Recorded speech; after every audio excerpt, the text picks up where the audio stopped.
Hello and welcome to our channel. Are you learning English? Great! Let's learn English with a very interesting story. Don't forget to subscribe, like and comment. Let's get started. In a small, peaceful village surrounded by green hills, there lived an old man named Mr. Karim. He was 103 years old, but he was still strong and healthy. Every morning, he would go for a walk with his walking stick and smile at everyone he met. Children loved him, and adults respected him. Many people asked him, "What is your secret? How do you live so long?" But Mr. Karim would only smile and say, "One day, I will tell you." One sunny morning, a curious boy named Arif decided to follow Mr. Karim. Arif was only 14 years old, but he loved to read books and learn new things. He wanted to find the secret to a long and happy life. He quietly followed Mr. Karim to a small garden behind the village. There, Mr. Karim sat under a big mango tree and looked up at the sky. Arif slowly walked up and said, "Sir, can I sit with you?" Mr. Karim looked at the boy and nodded. "Of course, my child. Sit." "Sir," Arif asked softly, "why are you so healthy and happy even at this age? What is your secret to living longer?" Mr. Karim laughed gently. "You really want to know?" Arif nodded quickly. "Yes, I really want to know." Mr. Karim looked around and whispered, "Then listen carefully. Living longer is not only about food or medicine. It is about how you live each day." Arif's eyes opened wide. "Please tell me more." Mr. Karim smiled again and began to share his story. "When I was young, I was not strong. I got sick very often. One day, an old traveler came to our village. He was wise and kind. He told me 3 simple rules to live longer. What are the 3 rules? Arif asked, very excited. Mr. Karim held up one finger. "First, always be kind to others. Anger and hate make your heart weak." He held up a second finger. "Second, eat simple food and drink clean water. Avoid too much sugar and salt." Then he held up the third finger. "And third, wake up early and move your body every day. Walk, work, or play, but never sit too long." Arif listened carefully. "That sounds simple but powerful." Mr. Karim nodded. "Yes, but there is more. A big secret. Would you like to hear it?" Arif leaned forward. "Yes, please tell me." Mr. Karim looked into the distance and said slowly, "The secret is hidden in a story. A story I will tell you, but only if you promise to learn and use it." "I promise," Arif said. Mr. Karim smiled again and began. Mr. Karim took a deep breath, and the wind gently blew through the trees. The leaves danced above their heads as if they too wanted to hear the story. "A long time ago," Mr. Karim began, "when I was about your age, I met 3 strangers. They came to our village during a stormy night. Their clothes were wet and they looked tired. My father gave them shelter in our house. My mother made hot rice and lentils for them." Arif listened closely, his eyes shining with interest. One of the visitors was old, one was middle-aged, and the third was young. But they all had something strange in common. They didn't speak much, and they looked peaceful, like they had no worries in the world. Mr. Karim paused, then continued, "That night, I couldn't sleep. I wanted to know more about them. So, I went to their room and knocked on the door. The youngest one opened it and smiled. 'Come in, young man,' he said. 'We were waiting for you.'" "Waiting for me?" Arif repeated, surprised. "Yes, Mr. Karim said. That's what I asked too." The middle one said, "You are curious. That is the first step to a long life. Curiosity keeps the mind young." Mr. Karim looked at Arif and smiled. "Do you understand what that means?" Arif nodded slowly. "It means we should always try to learn new things." "Exactly," Mr. Karim said. "When you stop learning, your mind becomes old. But when you stay curious, you stay alive inside." He continued the story. Then the oldest man spoke. He had a deep voice. He said, "To live longer, you must meet 3 friends: silence, nature, and gratitude." Arif blinked. "Silence, nature, gratitude. They are people." Mr.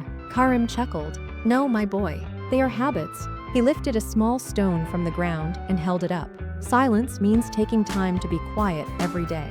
No phone, no noise, just you and your thoughts. That heals your mind. Nature means going outside, feeling the sun, touching the trees, hearing the birds. Nature keeps your heart happy. Gratitude means being thankful, even for small things: a meal, a smile, a warm bed. Gratitude makes your soul strong." Arif nodded slowly. "I never thought of those things like that." Mr. Karim smiled. "Most people don't, but those 3 visitors changed my life. They stayed only one night. In the morning, they were gone. But before they left, they gave me something." "What did they give you?" Arif asked eagerly. Mr. Karim reached into his pocket and took out an old, small wooden box.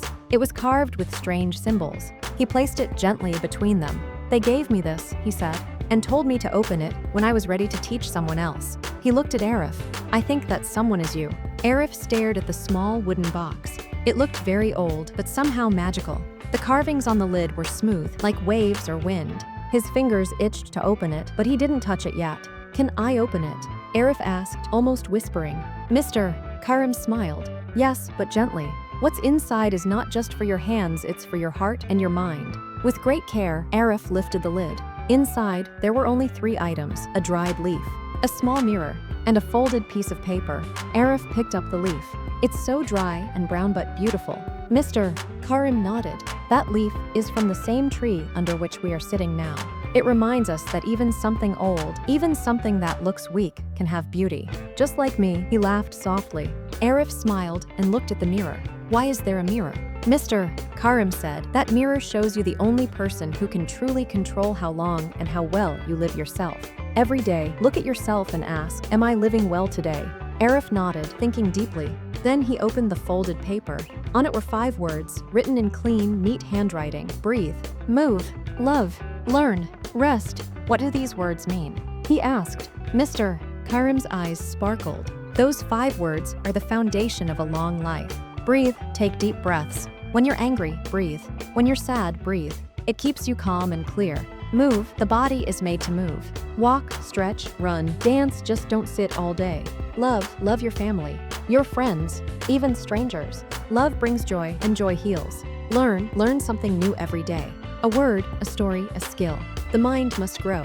Rest, your body and mind need sleep and peace. Without rest, you can't heal or grow." Arif held the paper tightly. "This is amazing, but why didn't you tell others before?" Mr. Karim looked up at the leaves above. "Because most people don't listen. They want quick answers, not deep truths. But you listened." The wind picked up again, and the sun began to sink behind the hills. Shadows grew longer. The garden felt quiet, almost sacred. Arif stood up, holding the paper close to his heart. "Thank you, Mr. Karim. I will follow this. I will learn more, and maybe one day, I will teach someone else too." Mr. Karim smiled. "That's all I ever wanted." He looked toward the tree trunk and added softly, "But my boy, there is still one final lesson. One secret more powerful than all the others. But to learn it, you must be ready to face something difficult." Arif paused. "What do you mean?" Mr. Karim's voice grew quiet. "To live longer, you must understand something most people fear, something that makes life truly meaningful." Arif stepped closer. "What is it?" Mr. Karim looked into his eyes. "You must learn about death." Arif stood still. The word death made his heart beat faster. He had never thought about it deeply before. "Death," he repeated. "But why do I need to learn about that to live longer?" Mr. Karim looked calm. "Because when you understand that life is short, you begin to live fully. People waste time thinking they have forever. But the truth is we don't." Arif listened quietly.